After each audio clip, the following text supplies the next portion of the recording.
Hello बच्चों, myself Jitendra Yadav, welcome to the मेरा academy. आज के इस लेक्चर में हम बात करेंगे electric field intensity on equatorial line of electric dipole.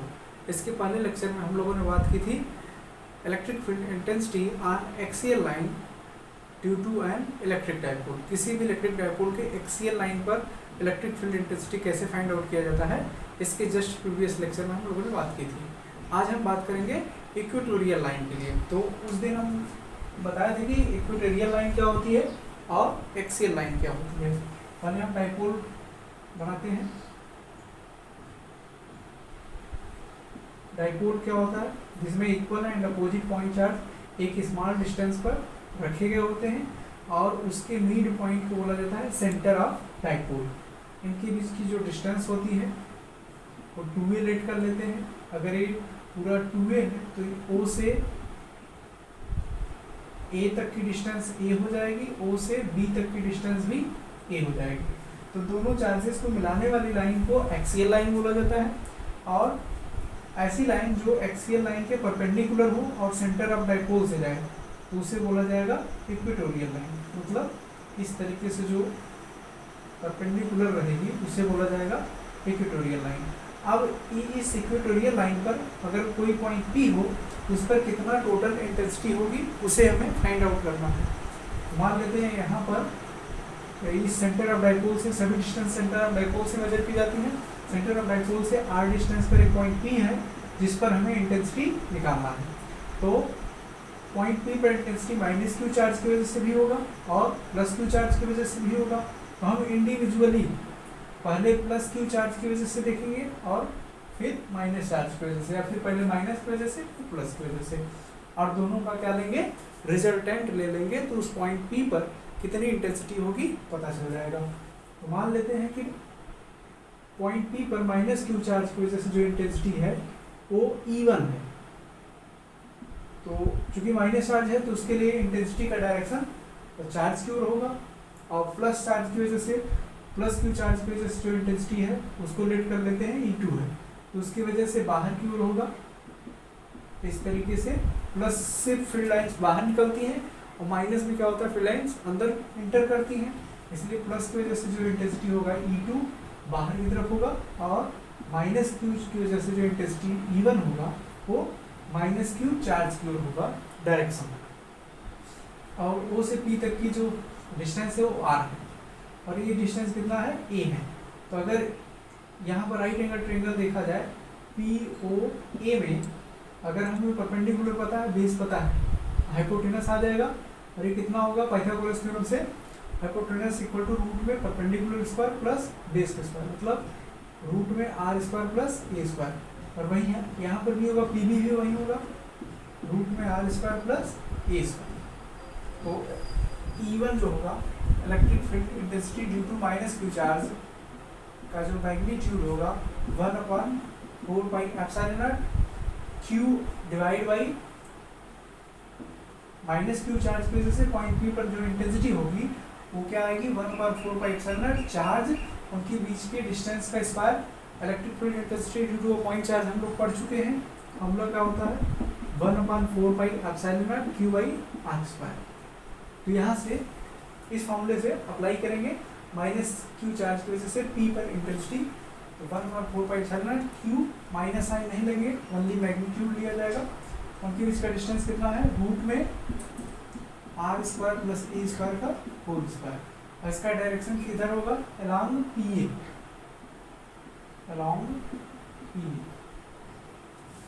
इसको और सिंप्लीफाई कर दें, 1/4 पाई एप्सिलॉन नॉट Q अपान में स्क्वायर से रूट हट जाएगा, 1/Q/R square plus A square हो जाएगा। ये क्या हो गया, माइनस Q चार्ज की वजह से P पर इंटेंसिटी। अब माइनस Q चार्ज की वजह से जो इंटेंसिटी वेक्टर E1 है उसके दो कंपोनेंट होंगे, एक हॉरिजॉन्टल कंपोनेंट होगा, एक वर्टिकल। अगर हम मान लें कि जो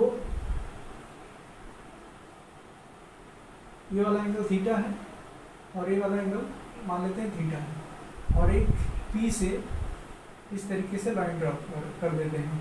तो अगर ये एंगल थीटा है तो ये वाला भी एंगल कितना होगा, थीटा। और अगर ये एंगल थीटा है तो ये भी एंगल क्या होगा, थीटा। तो यहाँ पर दो कंपोनेंट में E1 को ब्रेक किया जा सकता है। जैसे इस तरीके से सिचुएशन बन रहा है, यहाँ पर एंगल थीटा है और ये आपका वेक्टर E1 है। अगर यहाँ से परपेंडिकुलर ड्रा कर दें तो ये जो E1 वेक्टर है ये आपका रोल करेगा किसका, हाइपोटेनस का, और ये बेस का रोल करेगा, और ये परपेंडिकुलर का।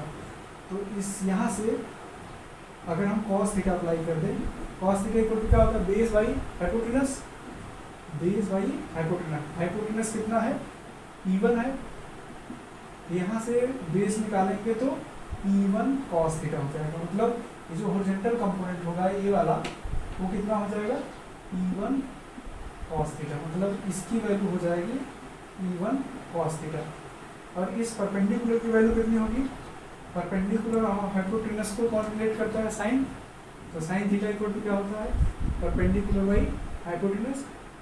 हाइपोटेनस कितना है, E1 है, और यहाँ से P निकालेंगे तो E1 साइन थीटा हो जाएगा।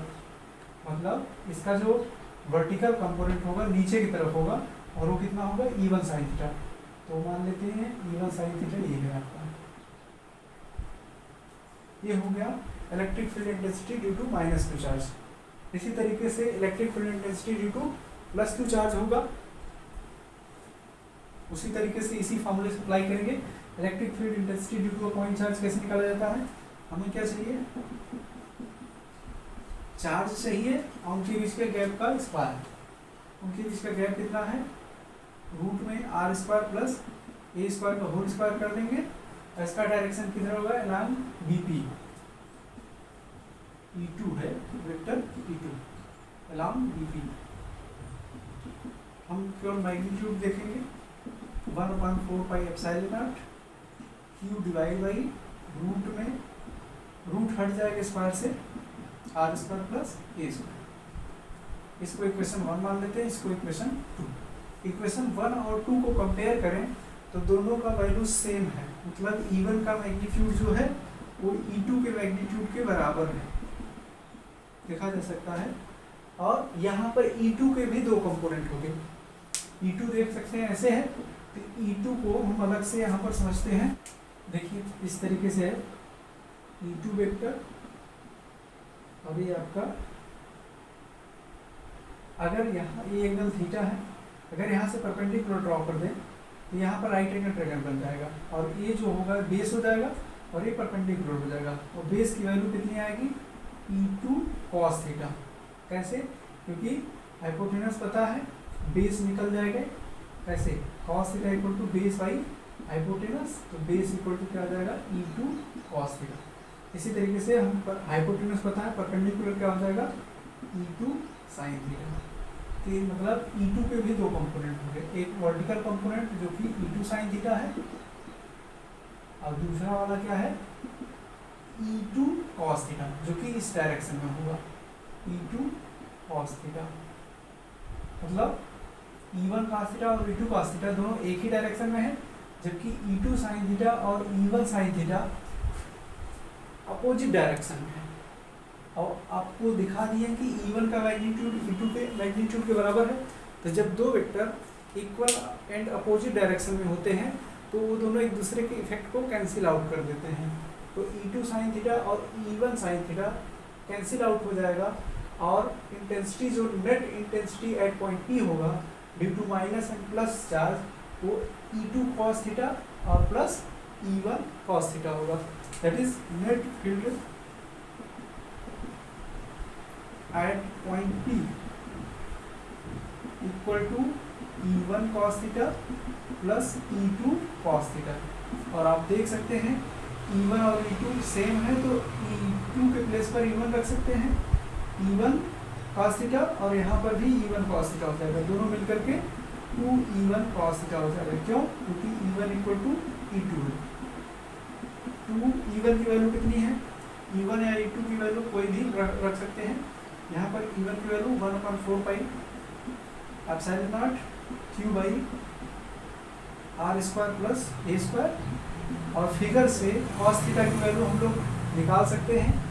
cos थीटा इक्वल टू क्या होता है, बेस बाई हाइपोटेनस होता है क्या, तो किसी भी एंगल में, चाहे इस ट्रायंगल की बात करें चाहे इस ट्रायंगल में, अगर cos थीटा निकालेंगे तो बेस कितना है, a है, और हाइपोटेनस कितना है, रूट में r square plus a square, मतलब cos थीटा की वैल्यू हमें पता चल गई a डिवाइड बाई रूट में r square plus a square.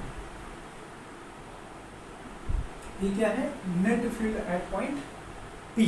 अब इसको और थोड़ा सा चाहे तो सिंप्लीफाई कर सकते हैं, इसको और सिंप्लीफाई कर देते हैं, यहाँ पर स्पेस यहाँ पर कम है, E equal to Q into two एक साथ कर लेते हैं, divide by 4 pi epsilon nought, यहाँ पर r square plus a square के पावर 1 है, और रूट जब लगा रहता है तो उसका मतलब होल पावर कितना होता है, 1/2, और 1 और 1/2 जुड़ जाएगा, पावर हो जाएगा रूट में sorry r square plus a square की पावर 3/2, और q इंटू 2a को क्या बोला जाता है, डाइपोल मोमेंट स्मॉल p, वो इसके प्लेस पर हो जाएगा 1/4 pi epsilon nought, q into 2a के प्लेस पर p हो जाएगा, divide by r square plus a square to the whole power 3/2। अब यहाँ पर केस लेंगे, अगर r की वैल्यू a से बहुत बड़ी हो, r is much greater than a, तो उस समय a स्क्वायर बहुत ही छोटा होगा। अगर कोई छोटी क्वांटिटी होती है, अगर उसका स्क्वायर कर देते तो और ज़्यादा छोटी हो जाती है, तो इस केस में हम a स्क्वायर को नेग्लेक्ट कर सकते हैं। हमारा जो वैल्यू मिलेगा यहाँ से 1/4 pi epsilon not p by r cube हो जाएगा, a स्क्वायर नेग्लेक्ट कर देंगे, यहाँ r स्क्वायर के पावर 3/2 बचेगा, 2 कैंसिल हो जाएगा, r क्यूब बचेगा।